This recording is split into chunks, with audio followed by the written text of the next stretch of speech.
Hey guys, welcome back to my channel. If you're new here, my name is Beth, and I'm finally sitting down to swatch the Natasha Denona Xenon palette, and I think the actual swatch portion will be sped up and I'll do a voiceover. So if you want to jump ahead to that particular section, I will have timestamps down below. But I did want to just say a little bit, I guess, about my purchasing experience with this palette. So again, if you don't want to hear me complain about Ulta, you can skip ahead. But yeah, so this Xenon palette, it did launch first at Ulta, I believe, and they were advertising like on the Natasha Denona Instagram that it would be available online and in store. So the Sunday that it launched, I dragged my husband to like 3 or 4 different Ultas trying to hunt this palette down. And before you do that kind of thing in the future, not all Ultas carry Natasha Denona. You probably already know whether your local one does or not. And of course you can call ahead or maybe check an older palette to see if it's stocked in that particular store, and that might indicate whether it would be available. But yeah, this was nowhere to be found in store. So I did order it online, and this is how it was delivered. So I think I posted this on my Instagram, but yeah, as you can see, we had quite a few casualties here.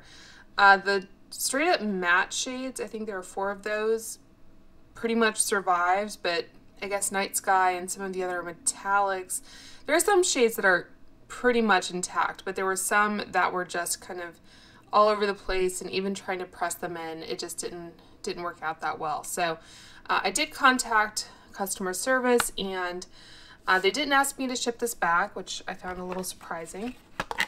And they offered to reship it, but I just asked for a refund. I had, I think, a 20% off discount code that I was able to use on this palette, but yeah, I just asked them to refund me because I didn't have a lot of confidence that the next one they shipped out would be intact.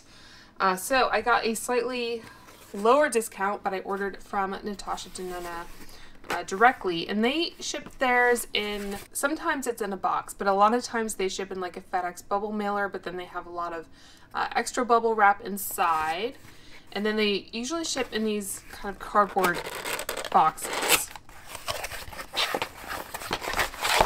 So these are much better protected, as you'll be able to see. So like I mentioned, I do have a 15% off affiliate code if you did not pick this up already, like at the Sephora sale or whatever, and you wanted to purchase it. So that is how it looked shipped from Natasha Denona. I guess I'll just do a quick little comparison. And while I'm doing that, I will mention that, yeah, so there's the Ulta one on the right. The good thing about this style of palette, if you haven't seen a midi before, is that all of these pans are easily removable. So they have little holes in the back here that you just stick a pin through, and the pan pops out. So it seems like a waste to chuck the entire palette if some of them are usable. But anyway, a lot of the kind of criticism or confusion maybe with this palette is you see the promo pictures, and at least 2 of these shadows look a lot different on the promo pictures than they do in person. And even now, I think this one, the pink kind of shade, does look a little bit less pink on the monitor, but anyway.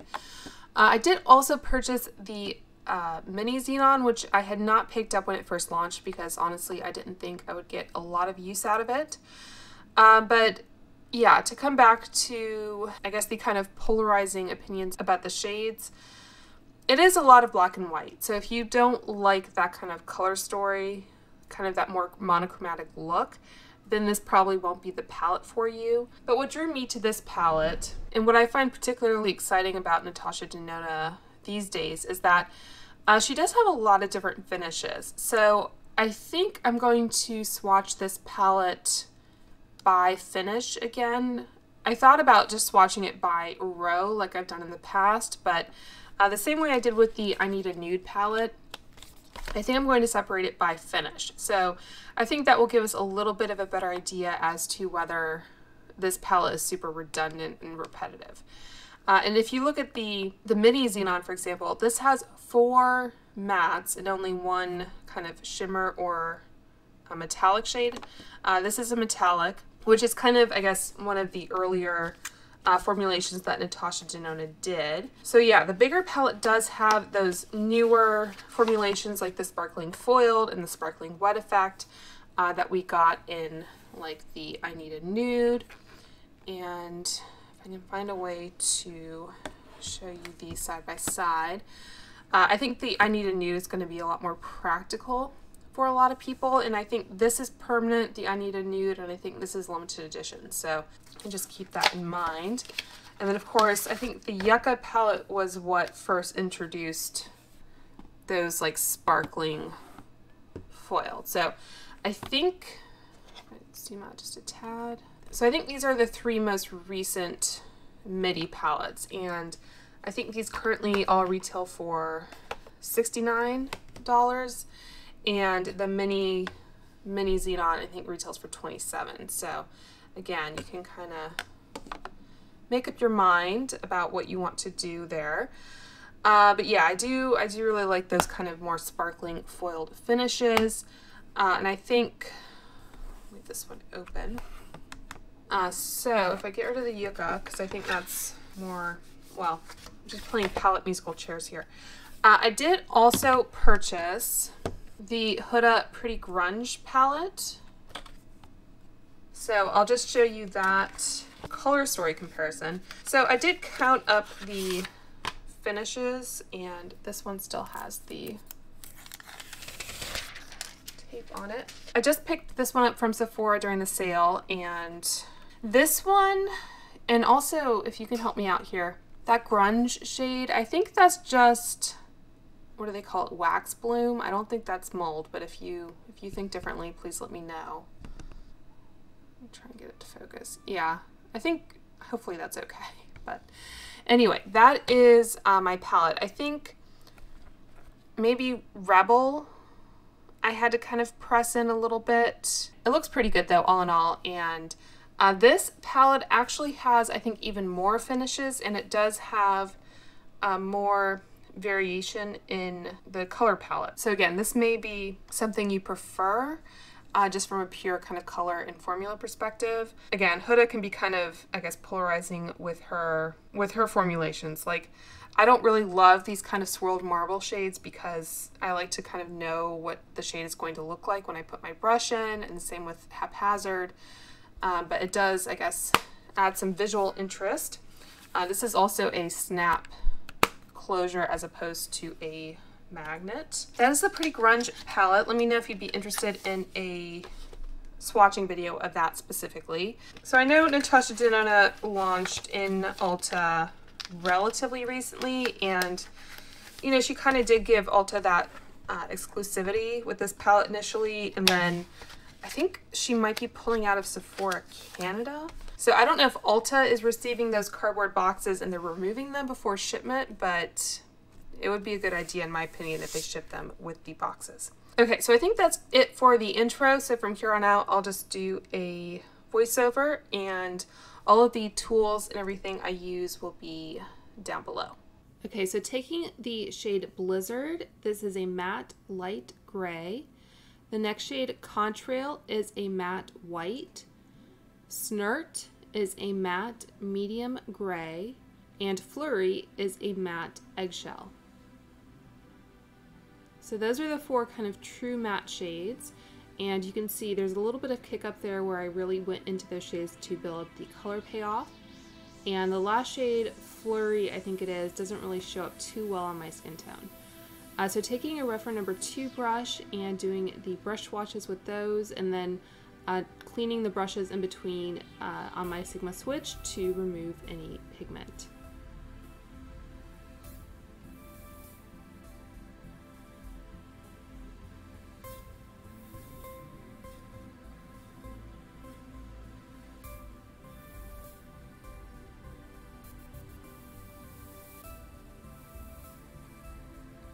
So some close-up video here. We have, again, Blizzard, Contrail, Snert, and Flurry. And again, all on the same image there. And then this cream to powder formula, this is the shade Sposh. It is a matte cream powder charcoal, and I did the finger swatch and of course a brush swatch. Normally I'm not a huge fan of her cream to powder formulas, but I think it does make sense with a color like this. It has a little bit more of a sheen to it and a little bit less fallout, and I think a little bit easier to blend. So those are the two different formulas there together.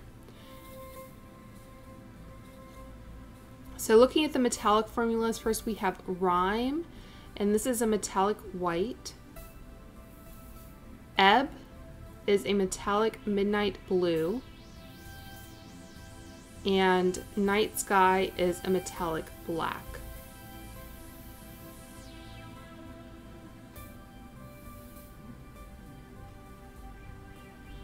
So those are your three metallics, and going in with a dry brush into Rhyme, this is a rougher 28 brush, and then doing the same for the remaining metallic shades.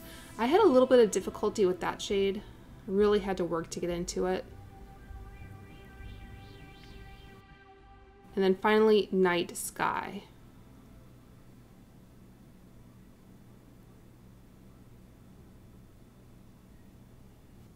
So taking a clean brush and spraying it with MAC Fix Plus for some wet swatches. So going first into Rhyme.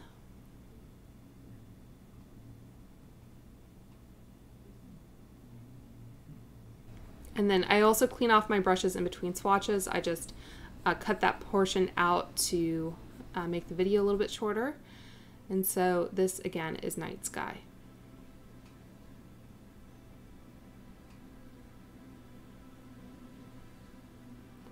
And some close-ups, so Rhyme, Ebb, and Night Sky.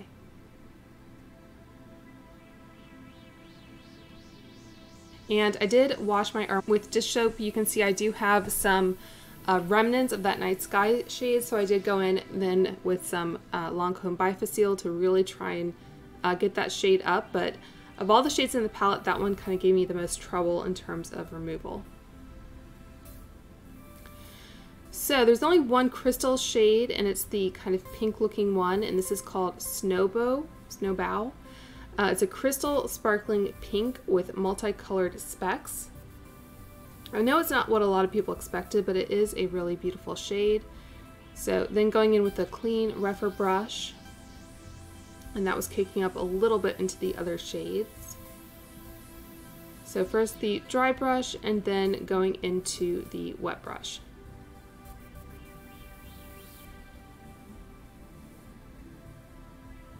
And that doesn't really give you a whole lot more than you could get with like the finger or the dry brush. And if you don't like to use your fingers in palettes, I always recommend those sponge tip applicators to kind of get the same effect. So next up, going into the sparkling metallic shades. So the first shade I think is Grew, which is a sparkling metallic iron gray, and then we have Neve, which is a sparkling metallic peony pink, apparently. And I think these are a little bit smoother than the metallics I swatched earlier. So again, dry brush swatches first, and then going into some wet brush swatches.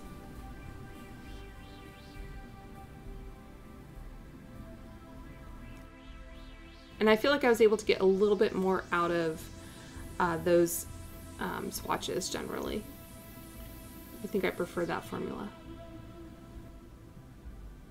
Okay, so the final four swatches, these are the newer formulations, the Sparkling Foiled and the Sparkling Wet Effect. So the first shade is Cygnus, which is a Sparkling Foiled Anthracite. And then we have Super Ionic, which is a Sparkling Foiled Silver with multicolored specks. And then finally we have Skift, which is a sparkling foiled light medium champagne.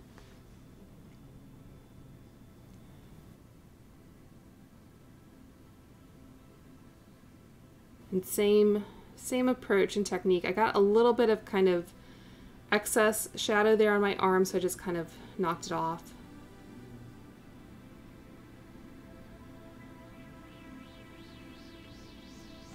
And then finally, one of the few kind of non-gray or white shades in the palette.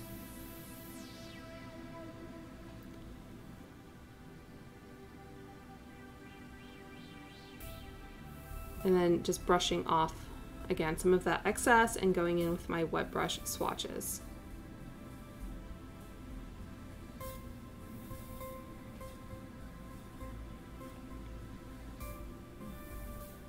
So these shades in particular are probably going to be best applied with a finger. I think the first one did okay, but the other two, it's a little bit more difficult. And I did get a little bit too much pigment in one spot on that last shade, so I had to kind of try and blend that out. So those are the sparkling metallics. And this last shade is the sparkling wet effect. So this is the shade Stellar, and that's just a sparkling wet effect white. And actually all three kind of swatching approaches did pretty well on this shade.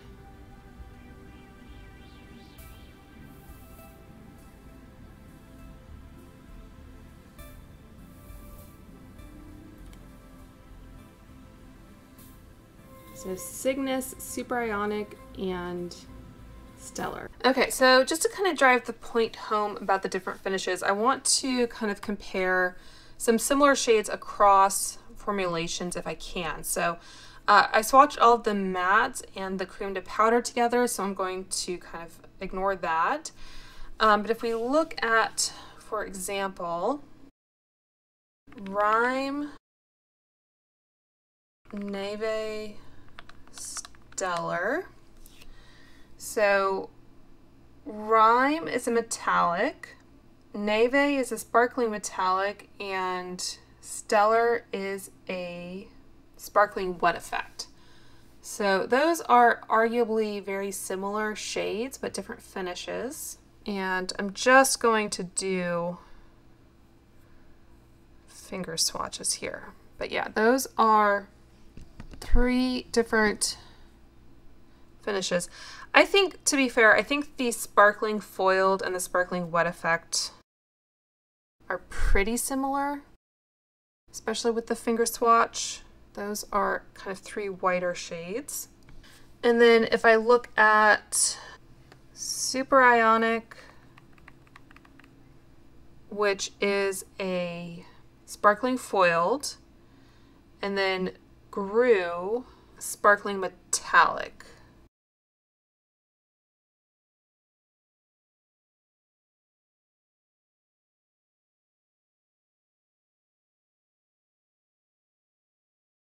So you do get less of a reflect with the sparkling metallic. And then Ebb is just a metallic. And Cygnus is a sparkling foiled. And I really kind of went into that shade.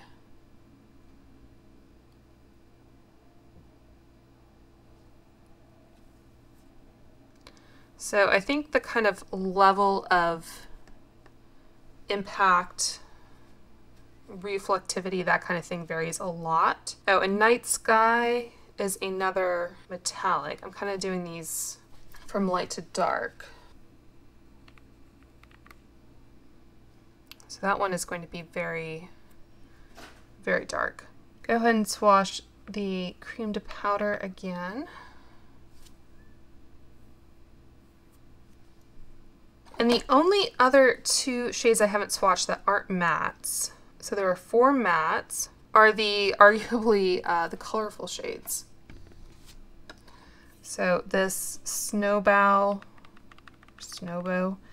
and Skiff.